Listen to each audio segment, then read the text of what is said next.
Another week has come to an end and we finally get to see how our favorite movies are doing financially. On this show, we break down the domestic weekend performers, how big the films are playing on a global scale, and what blockbusters have become successful, and which ones have fallen flat on their faces. We have a lot to talk about, so let's tear this thing open and see what's cooking.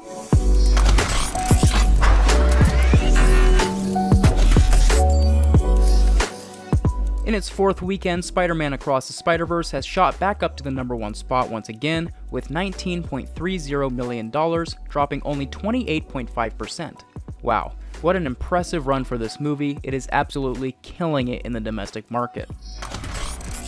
In second place in its second weekend is Elemental with only a 37.6% drop, bringing $18.46 million over the 3-day span. Usually this would be a phenomenal hold, and it still is impressive, but given how low its debut was, the number amount this week would trend with a much larger opening weekend. However, with good reviews and good holds, I think people will continue to discover this movie and it will have good holds for the remainder of its run. In third place in just its second weekend is The Flash, dropping a gargantuan 72.3% for a $15.27 million haul.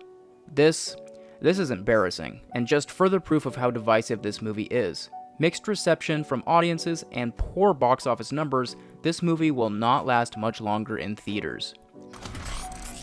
In fourth place in its opening weekend, performing above last week's expectations of 10 to 15 million, is No Hard Feelings with $15.10 million. To be honest, I wouldn't be surprised if after box office actuals come out that this rises to overtake The Flash because of a history of overestimations for that film. Rounding out the top 5 is Transformers Rise of the Beasts, taking a 43.9% drop in its third weekend, taking in another $11.60 million.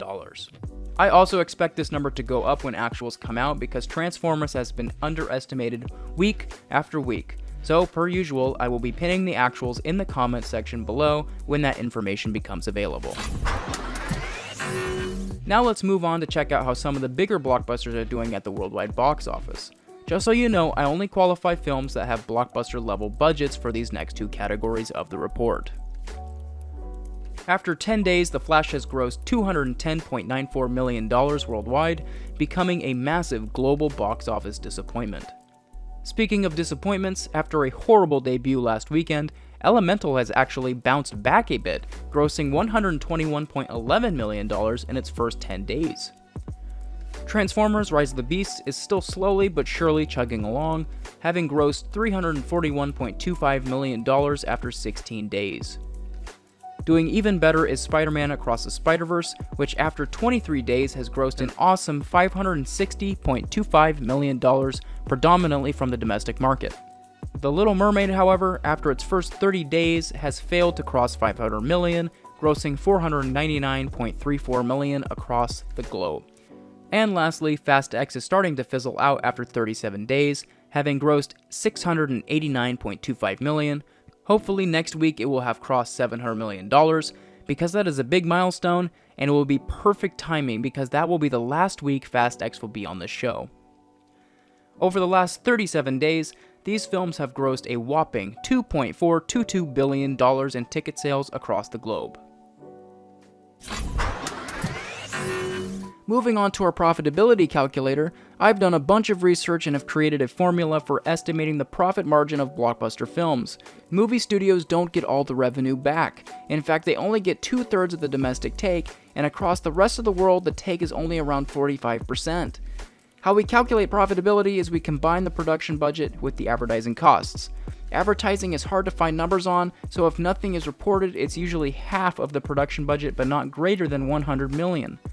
We then compare the total spend with the studio take, and the sum of this determines the ROI, which is return on investment.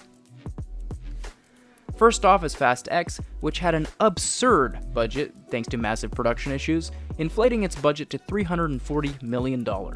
It also reportedly cost $100 million to market. That's an insane $440 million spend. So far, the film has grossed $689.25 million. Domestically, the film has grossed $144.56. Internationally, the film has grossed $544.69. After distribution share, that brings our global take down to $340.51 million, and against a $440 million spend, the return on investment is negative $99.49 million for Universal Studios. Like I said, next week will be the last week I'll break down this film, so it's not looking too good for Fast X.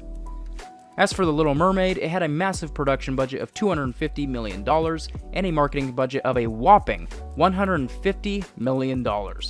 Usually that amount on marketing is pretty rare, pretty unheard of, but that's the number that is being reported, so that's the number we are going to go with. That brings the spend up to $400 million. So far, the film has grossed $499.34 million. Domestically, the film has grossed $270.24, and internationally, the film has grossed $229.10. That brings our global take down to $281.45 million, and against a $400 million spend, the return on investment is negative $118.55 million for Disney Studios. With the competitive market, the film is really starting to lose steam and will most likely end its run as a money loser. Things are looking much better for Spider-Man Across the Spider-Verse, which has a reported budget of $100 million and approximately another $50 million in marketing, making a total spend of $150 million. So far, the film has grossed $560.25 million. Domestically, the film has grossed an impressive $317.05. Internationally, the film has grossed a somewhat soft $243.20. That brings our global take down to $318.69 million. And against a spend of $150 million, the return on investment is $168.69 million for Sony Pictures. Only 4 weeks in, the film is already an impressive box office success. Transformers: Rise of the Beasts is playing decently in this crowded market, with a reported budget of $195 million, and going off our current model, that puts an approximate marketing budget of around $98 million. That brings the total spend to around $293 million.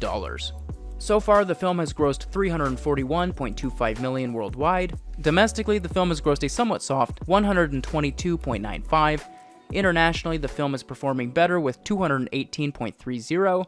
That brings our global take down to $179.39 million. Against a spend of $293 million, the return on investment so far is negative $113.61 million for Paramount Pictures. This one will be a nail-biter in the next several weeks as to whether or not it will be a box office success or a box office bomb.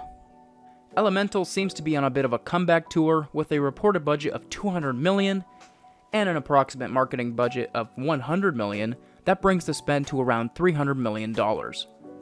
So far, the film has grossed $121.11 million worldwide. Domestically, the film has grossed $65.51. Internationally, the film has grossed $55.60. That brings our global take to $68.26 million. And against a $300 million spend, the return on investment is negative $231.74 million for Pixar Animation Studios. I don't think this film will turn a profit in this market, but I do believe it'll chip away at that number and improve week to week given the film's fantastic hold. Moving on to The Flash, things are looking pretty terrible. With a reported budget of $220 million and another reported $110 million in marketing, that brings the total spend to around $330 million. So far, the film has grossed only $210.94 million worldwide. Domestically, the film has grossed $87.64, and internationally, the film has grossed $123.30. That brings our global take down to $113.20 million. And against a $330 million spend, the return on investment is negative $216.80 million for Warner Brothers. At this rate, dropping as fast as it is, The Flash could very well be the biggest flop of the year. Hopefully it can hold better next weekend, but there was no new competition in the blockbuster space this weekend, and every other film had a sub 50% hold. Make no mistake about it, it's an uphill battle for this film, and it is going to lose that battle badly. Next weekend, we have the release of Indiana Jones and the Dial of Destiny, currently tracking for a $68 to $95 million debut. I don't entirely know where I fall on this one. I can see it being either a great legacy sequel and booming at the box office, and possibly a franchise destroyer, falling flat on its face. Either way, it is something we will definitely be looking into in next week's box office report.